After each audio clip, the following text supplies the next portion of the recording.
there, in this activity you'll crop and straighten your first photo. Here's what I've prepared for this lecture. You have this file attached, so please work alongside me. The first thing I want to do is straighten the image because I'm not in love with its perspective. To do that, I'll enable the crop tool by pressing C. If you want to make sure you've selected it, check your toolbar on the left side. Immediately you'll get this dotted stroke on the edge of your image. This shows you the crop tool is active. In case you're too zoomed in, you can use Ctrl-0 to fit the image to your screen. Next, I'll go to the options bar and I'll enable Straighten.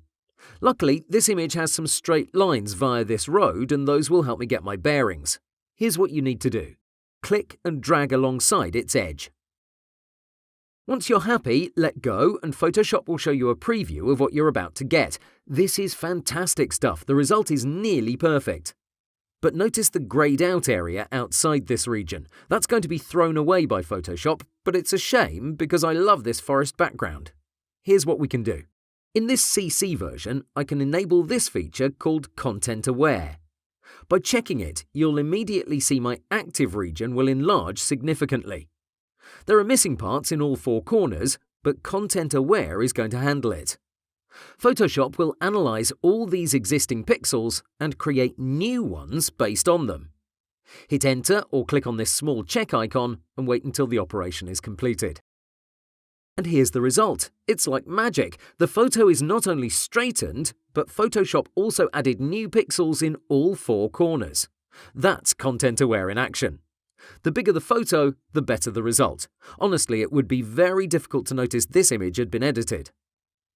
Let's see what else we can do with the crop tool. Say we want to remove the bottom part. Not a problem, just grab the middle handle and drag up. Once you're happy, press Enter. If you're not satisfied with the result, you can drag it back down and you'll still get those pixels. That's because I have this option unchecked.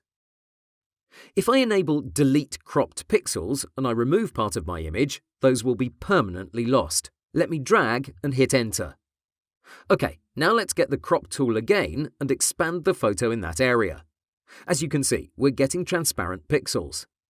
So enable this feature only if you're sure you want to permanently remove an area. In case you don't want to use those handles, you can also click and drag anywhere on the canvas.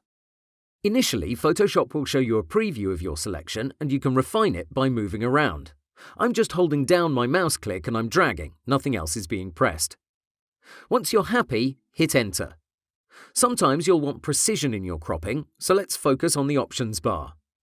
In the top left, you can change this ratio value to width, height and resolution.